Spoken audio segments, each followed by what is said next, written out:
I'm Maria Menounos, and you're tuned in to AfterBuzz TV, the ESPN of TV talk. Now, let the buzz begin. There it is. There's that beat drop. We're back, baby! Back at it!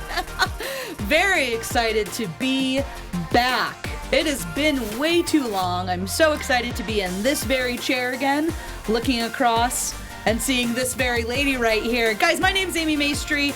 I'm a writer, producer, comedian, and I love talking about comedy. I love talking about SNL, especially when it is with this comedy connoisseur queen right next to me, Steph Sabraw. Hello! We haven't even been back since 2020. It is crazy. It's a new year. It's a new decade. We are sipping wine out of these mugs because we're classy. So we are. If you're at home, drink along with us as we celebrate maybe one of the greatest cast members of all time. Yes, we will definitely drink to that.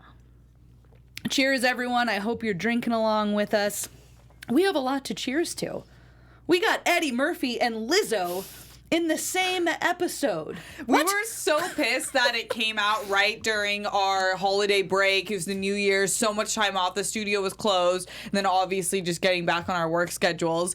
And it was like the best episode of the decade probably, and featuring one of my favorite comedians of all time and one of my favorite artists as of recent for the past like 2 years. Yeah, my heart sank when I saw the date that this was gonna be, because I was like, it is right after our break starts at the studio, but really glad we're still getting to cover it this week before we jump into new episodes starting next week. Mm-hmm. So, you know what? We have a lot to talk about.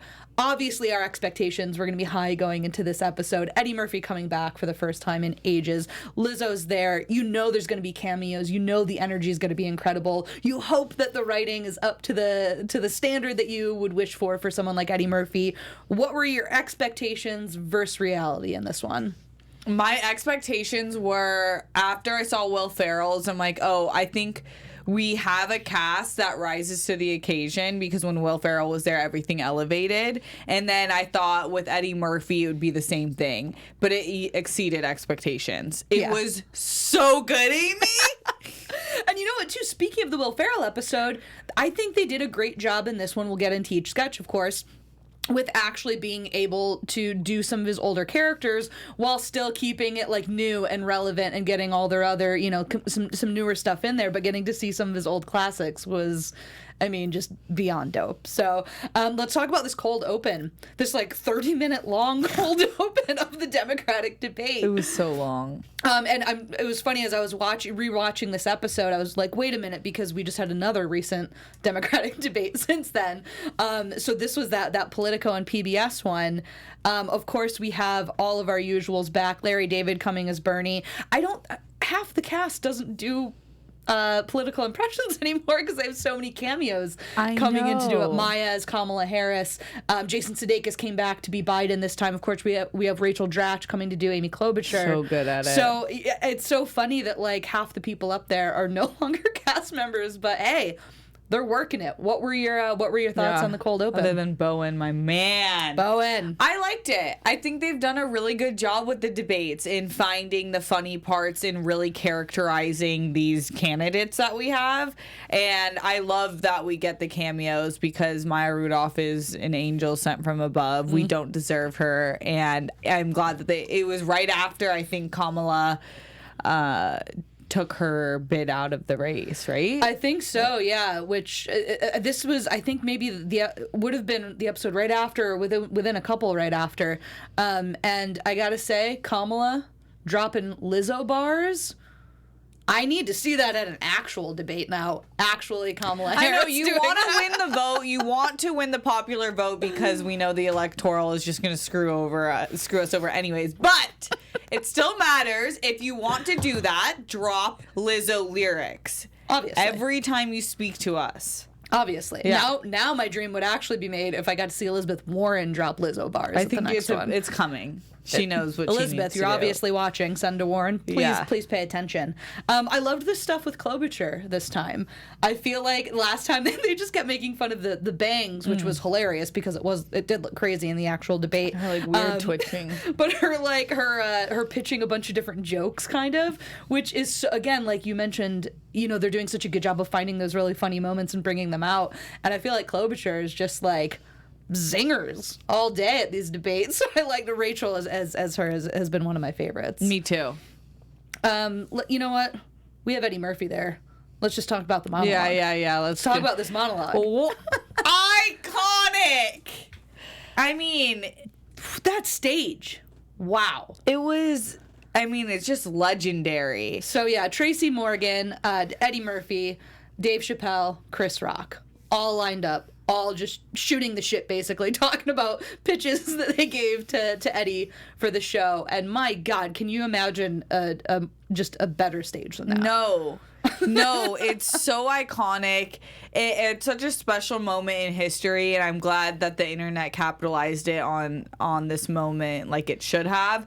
But it's incredible seeing the amount of talent that all four of these people possess, the amount of shows and specials and movies that they have done. It's such a special group, and I love the camaraderie between them. I mean, at that time to have those powerhouse Black comedians is really special, and to see what they've done. That's just how good they were. Yeah, because people didn't want to see Black people succeed back then. Still don't, but we're here. Yeah, and seeing them all lined up, it really was just like, I can only imagine how that felt for the four of them to be up there, because I mean, just everyone watching was just like in awe and just so glued to it. And I like that it started off with that crack too of like, hey, this is the last episode of 2019, or if you're Black, it's the first one you've watched since I left. Yeah. So, just going right in. I was like, yes, my man, Eddie. But I loved Beck trying to jump in on the end, just let me piggyback there. Keenan's like, get out of here, man. Funny. That was funny. The crowd loved Keenan showing up. I thought of you. At least someone did. I thought of you. I can appreciate him being up there for that moment. Yeah. I hate everything else about him with a fiery for passion. SNL, yes. He's a legend for SNL. He really is. So let's talk about the next sketch. That's how you pivot. That is what we call a pivot to Mr. Robinson's Neighborhood. As soon as this came up, I was so happy. It was one of those things where you're just like, he hasn't been there in so long. He has to do some of these classic characters. So when this came up first, I was just giddy. What were your overall thoughts on this? Was this one of your favorite characters of his? Oh my God, this was, one of my favorite characters of him, but such a good sketch. So much comedy in the idea of gentrification and what it does to neighborhoods, and I just love I love this character so much. It would have been such a loss for them not to have get into his old characters, and I thought this was it was like a perfect sketch to me. Yeah, and I loved when they were talking about gentrification. I like that his description of it is when rich white people pay a lot of money to make Black people disappear. Where do they go? Atlanta. Just all the way that he described everything, his explanations for everything. Oh my gosh, it's like he never left. He hit every beat perfectly. So true. Like his pacing and his timing, he just knows how to milk every second he has on stage for a laugh, whether it's waiting that one extra beat or jumping in a second sooner or just staring at the camera for that extra second. Like everything about his pacing in these sketches is so brilliant. It's like a masterclass. And I don't know why it made me laugh so much when they just showed the word racist in caps across that giant ass TV. That was one of my favorites of the night for sure. Yes. So those of you who watch with us every week, we do a special segment called Anatomy of a Sketch, where I break down a sketch. We're gonna save that for the end. So this next sketch, the Holiday Baking Championships, we're gonna save that as a teaser. Oh, so good. Teaser also, for the end. For those of you watching and listening, if you're watching, hit that like button. Leave us a comment after this show has finished. If you're listening to us on Apple Podcasts or Spotify, give us those 5 stars. Leave us a review. Those are extra feisty and spicy, and we love them. We love the feisty and the spicy. Feisty and spicy, or GTFO. Yeah, we drink to that. I'm very white. I'm sorry. we're going to talk about Home for the Holidays. That's another pivot. Oh, so good. I love when they do this device of showing the juxtaposition of what people say a holiday is like, or what people say their kids are like, or whatever it is that they put on this nice, friendly show of how beautiful and lovely it is. And then we see what disasters we all truly are. What did you think of this sketch? I loved it. I loved the play on race because it is so true. In any sort of family dynamic, if your family is more of one race and then you bring in an outsider, especially in that dynamic where it's a black family and you have one random white dude, it is always going to get so funny. And the conversations are always going to be awkward and you're just forcing them into place. But I thought it was so good. I want him to be in a movie like this. That's what I thought. This could be developed into a movie. Yes, please. It has been in the past, but not as good. Yes, please. Coming out Christmas 2020. Yeah. Let's get on that. Let me produce it. Hey, Lauren. I think Lauren can executive produce on this and just hand it over to you. Be like, I'm just a name on this. Thanks. Steph Sabraw's taken over for me. I liked the mix, too, of showing those, like, kind of, like, racial aspects of bringing the white guy into the mix and also just so many things that are so universal, too. I feel like they did such a great job of, like, family dynamics in general and then also making it specifically about black family, within a black family and a white person coming in. And everything about it was just ridiculous and funny and so on point funny. And relatable. And I watched it with my it's such a good family sketch. The whole episode was such a good family sketch. My entire family on Christmas rewatched it because that's how good this episode was. So great. And then we got to see Buckwheat come out for The Masked Singer, which made me so happy, A, just to see him, but B, because I don't watch The Masked Singer, so I was like, I don't know what this is going to be about. Do you watch it? No, but I follow. I like when it's trending. It's always funny to figure out who it is. The outfits are amazing, but no, I don't watch it. Well, do you think you could have guessed Buckwheat if you were watching live that day? Oh my gosh, no. He was in... you could not have guessed. No, never would have known. Never would have known. But what a great way to bring that character back. So smart. I think that's what they did so well in this episode. So many times when they have former cast members come out, it's like they almost feel forced into doing recurring characters. They're not really sure how to make it relevant. They're not really sure how to interject it into today's show. But and I'll jump in there too. That's Jeff Graham, our producer. Yes, Jeff in the booth, also huge SNL fan. Amy, to echo what you're saying, sometimes they'll bring back SNL legends and have them do recurring characters, and it's stale. They just don't have quite the same chops. And Eddie, he's almost sharper now than he was then. Like, this was so on the ball. He's just hitting another renaissance. It's crazy. I agree. Yeah. I think so too. That's a great point. Like, he was flawless, and he was just having such a good time too. Like, you can see that so much in comedy coming through when someone's just having the time of their life up there and still committing to their characters and still hitting that hard. And he was doing that the whole show. Okay, Lizzo. Okay. Let's just get serious for a second here. All right. Sorry, that's the bottle of wine. We're just causing a ruckus because of Lizzo right now. Whoever creator is out there who put us all on this earth, whether it be God, the universe, whatever Allah, whoever you believe in, they took extra time in the creation of Lizzo. We don't deserve her. And everywhere she goes, every room she's in, every video she does, every picture she takes, she just exudes this energy that I want the whole world to be infected with. She is so talented and so stunning and so fun to watch. The fact that she had an entire stage filled with beautiful black women singing top hits on the Billboard charts for months and killing it. She's just chef's kiss. Exceptional. Yes. Jeff, do you have an extra mic that you can bring in here for Steph to drop right now? Yeah, thanks. Thank you. My goodness. Those dancers, those backup singers, Liz, all together as one, were just the guitarist. It's the life we need. Oh my God. The way that they opened the set. I love that the first time we saw Lizzo was her and that badass guitarist just hitting it Rocking with truth out. hurts. Like, I just, this is the life that we all need right Amy now. texted me before the show and she goes, so are we just going to allot most of the time to Lizzo? I'm like, probably the best course of action.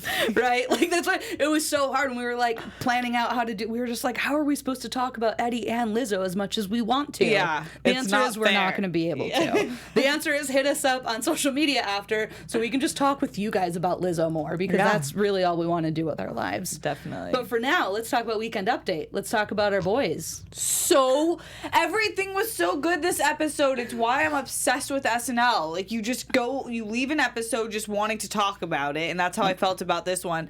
I love when Che and Jost exchange jokes. It is good. such a recipe for success. My favorite thing is when he's like, when he talked about Babe Ruth, Jost, and he's like, I'll also be auctioning off my bat that's helped me keep the neighborhood white. I lost it. They're always so good back and forth, and watching Jost just get so uncomfortable and like giggly at the same time. I think one of my favorites was at the end when they mixed it up and Jost was just like, nope, it says that I'm needing to fire the black cue card guy. Like, he's just reading it like, no, it's saying I have to say this. And I like that they took it in a different direction of not even saying a joke, just him firing a black cue card guy. So good. It's going to provide so much comedy every single Yeah. time. And that is following up an act of Gumby. Oh, yeah. Again, bringing Gumby out, finding the best way to do those characters, to bring them back, to Jeff's point, to not having them be stale and have them be on point. Those three guys were having the time of their life during this Gumby segment, as they should. As they should.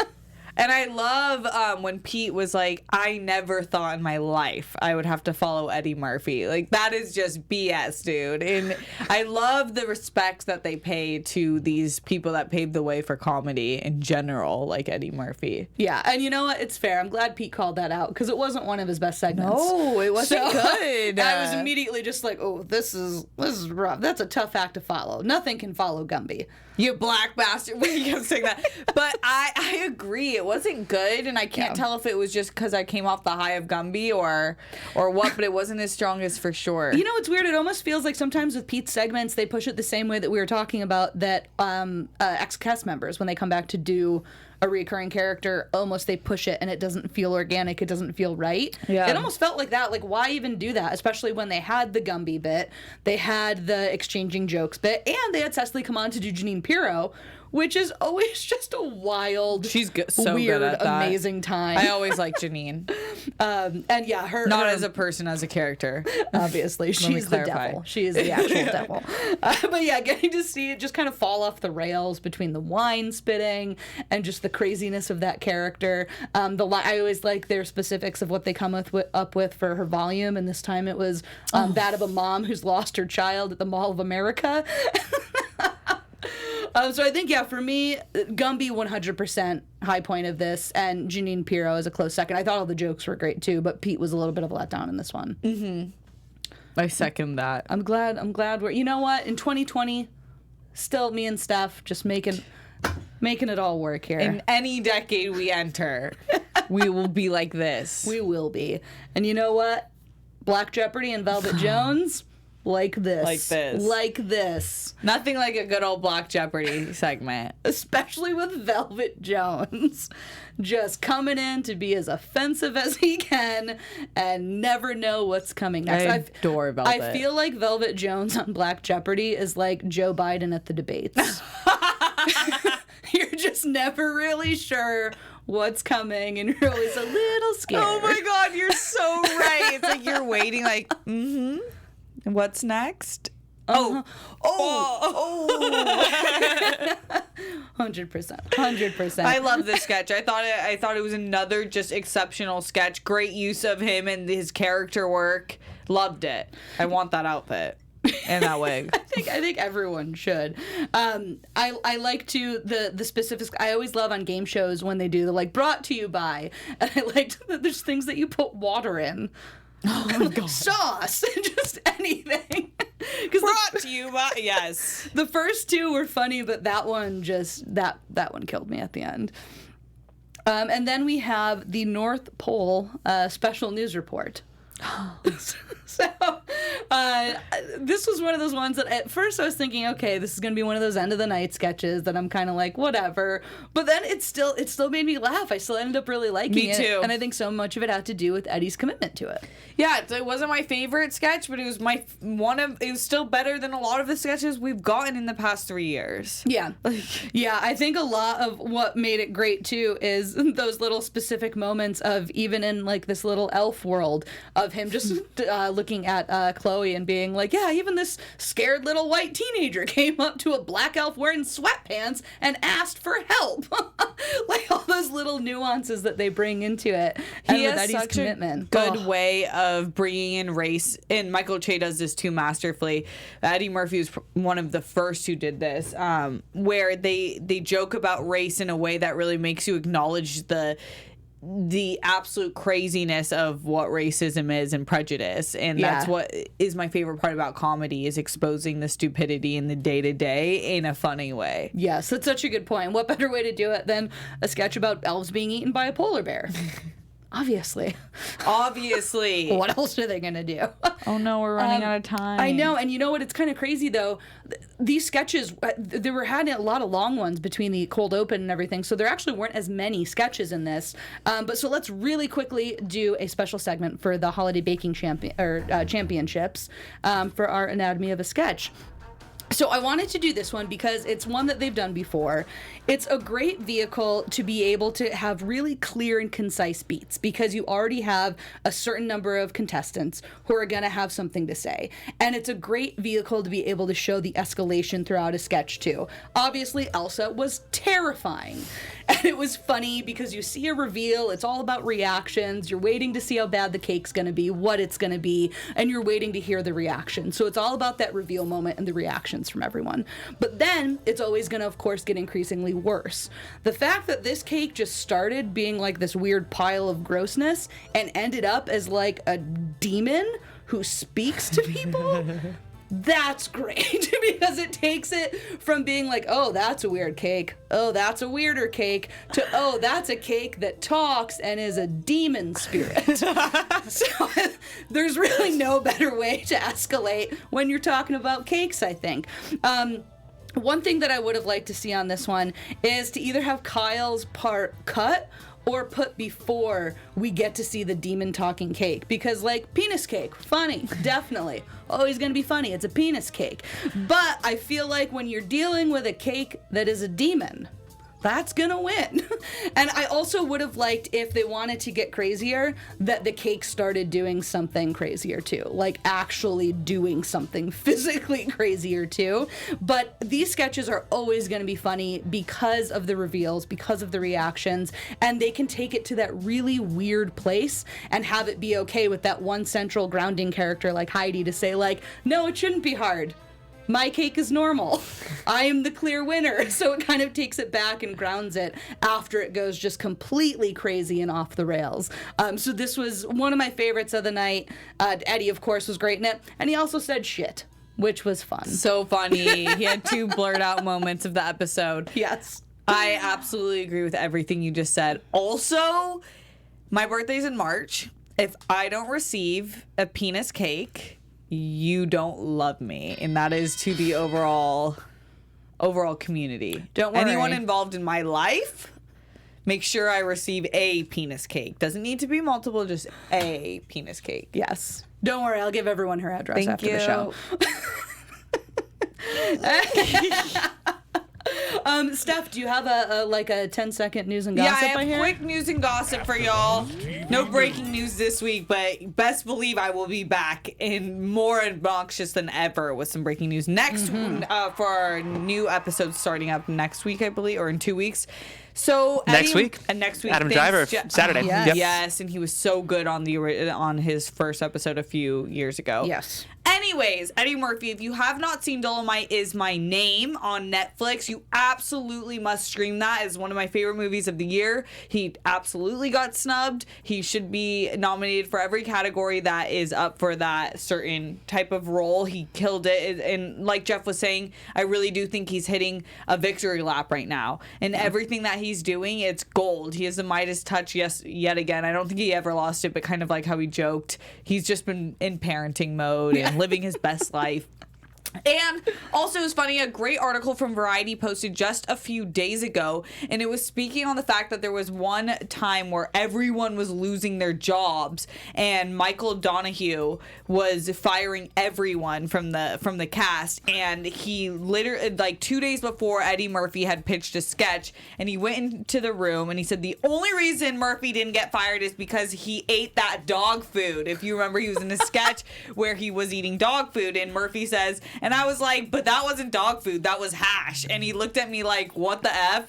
But it was too late, and I kept the show. If he had known that was hash, none of this would be happening. So, love it. That's why we have our good friend, Eddie Murphy. Oh, God, that's a good find. That's a good find. Yep. All right, guys. Well, we will see you next week. Back in action, Adam Driver with musical guest Halsey. That's on the 25th, so we'll be back at you on that Tuesday. Steph, where can we find you on social media?